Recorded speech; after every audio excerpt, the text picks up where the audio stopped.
about moving that to the full amount that they could, up to the amount that they could receive. With that being said, if there's no other questions, all those in favor say yes. Yes. All opposed say no.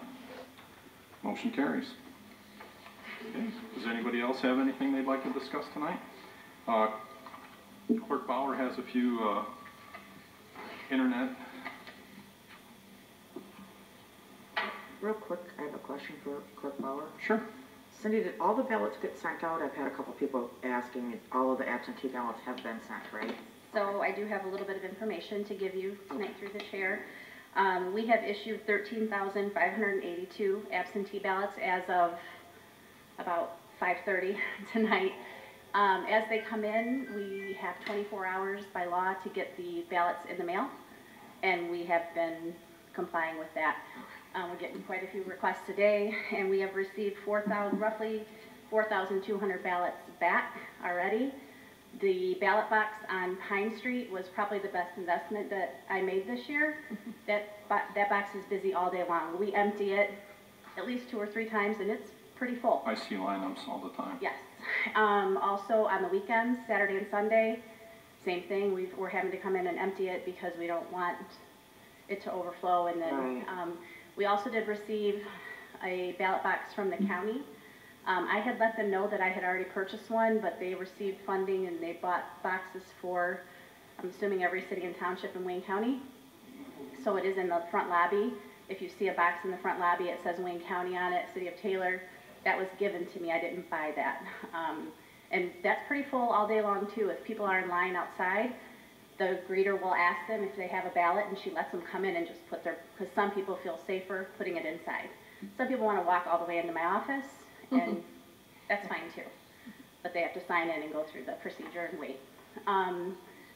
Councilwoman Croft, if they put in their request a while ago, they can go on the State of Michigan's website under Michigan Voter Information Center and look up to see if it's been mailed. Okay. If it's been mailed a while ago, have them contact my office and we'll walk them through some steps.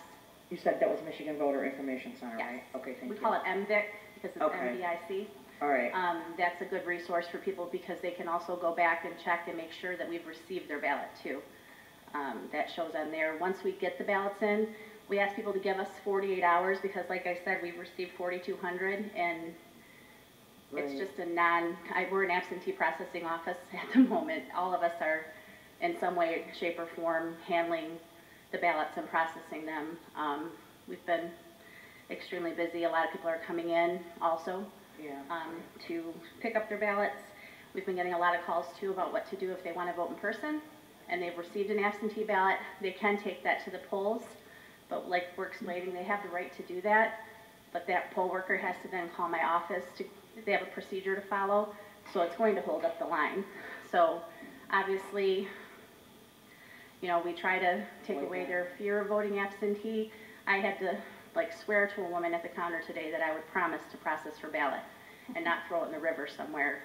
So I promise they will be processed as, you know, when they make it to my office, they are processed. Senate Bill 757 was signed today by Governor Whitmer.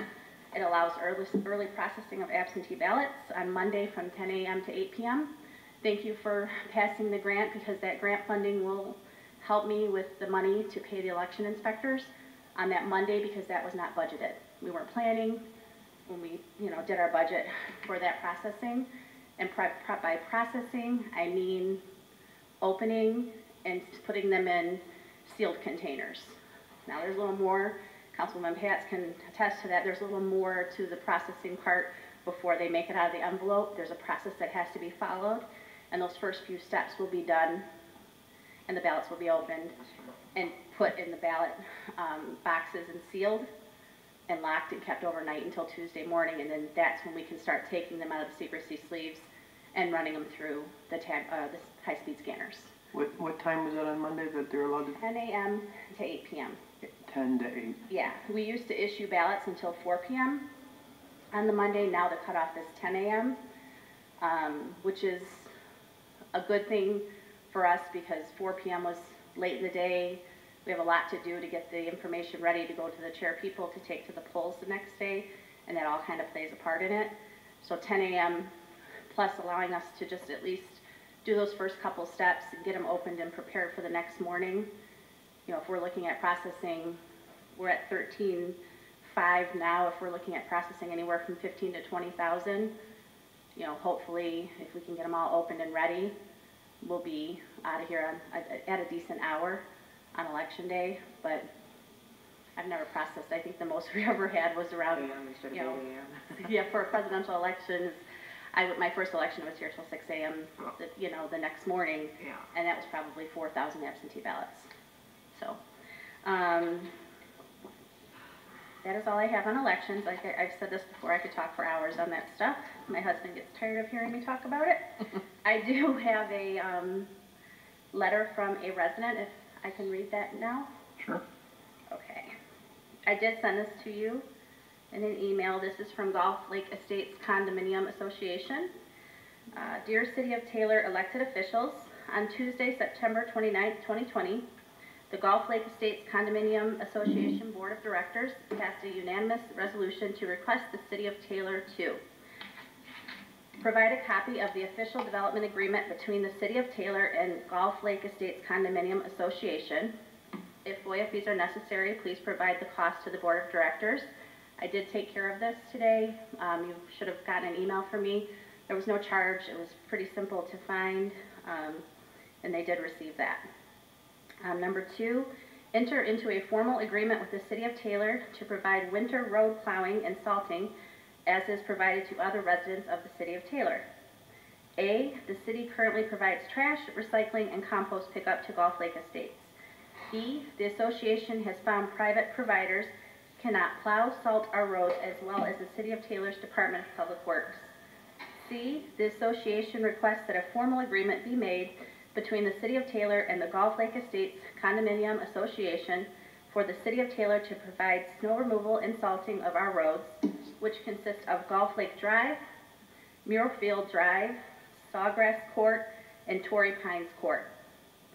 D, the agreement should be such that it is mutually beneficial to the City of Taylor and the Gulf Lake Estates Condominium Association, with limited liability to both parties. E, the negotiated upon agreement should include appropriate fees and terms in writing. As proud residents of the City of Taylor, we request that our elected representatives work with us as we strive to maintain a high-quality neighborhood. We look forward to working together. Sincerely, Diana Chavez, Secretary, Gulf Lake Estates Condominium Association. Okay. Is there any discussion? Okay. Just, Mayor Chalmers? Mr. Chairman, we'll need to reach out to them to understand exactly what it is they're requesting. I believe, as I understand the letter, they want a service. They don't want us to take over their roads. They just are looking for us to plow and provide salt. And so what we would need to do is likely calculate what that loaded rate would be and put together some proposed agreement. We would need to negotiate with them first and then bring it back to this board. But I mean, to be clear, we've had no discussion other than just this, email. So we'll need to sit down and talk to their board to find out what it is they're looking for. Would this go through the Planning Commission as well, or? I don't think so. I think if I understand it correctly, they just want the City of Taylor to provide snow removal service and salt. And in exchange, they would pay for that service. They're paying for it one way or another already. Sure. They just aren't getting the service due to the smaller equipment that's available through private contractors. But again, I'm reading and speculating a little bit. We would need to sit down and talk to them to find out exactly what it is.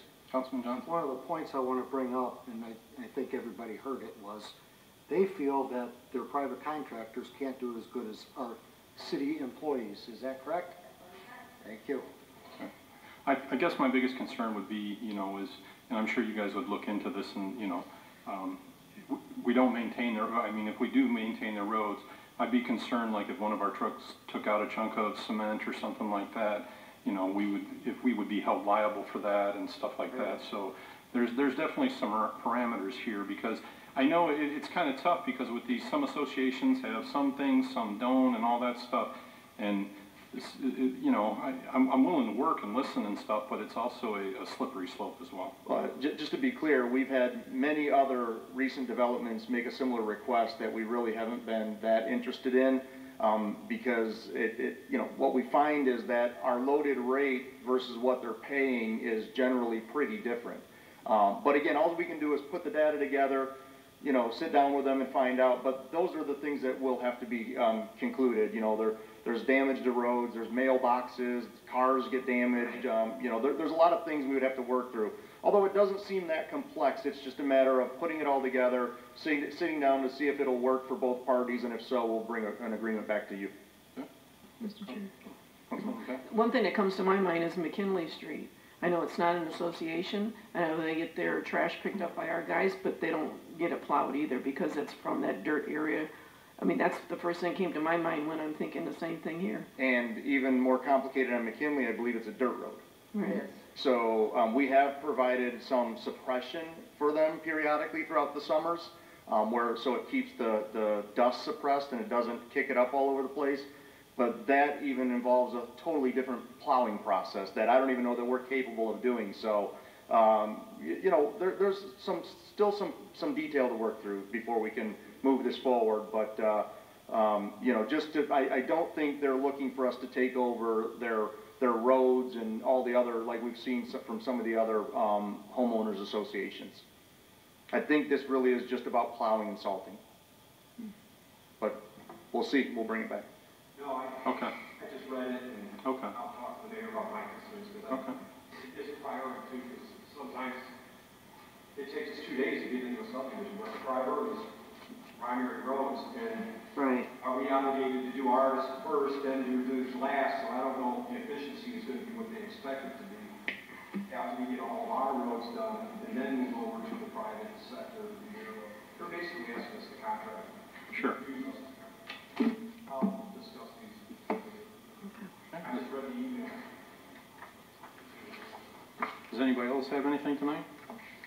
I'm just going to take a quick couple seconds. I hope I'm kind of going to go off the chart here a little bit, but received some horrible news just as we were walking into our closed door session. I've gotten probably 50 texts while I'm sitting here. Anybody that knows me knows I'm a major rock guy and a metalhead, so to speak. Lost my idol here about a couple hours ago. That's why I've been kind of in a phase tonight, or days. As a 12-year-old kid, I was lucky enough to go to a concert with my sister. I was about 3 feet from a man named Eddie Van Halen, and I watched him produce sounds out of a guitar that I've never heard before in my life and was totally amazed. And from that point on, I became a super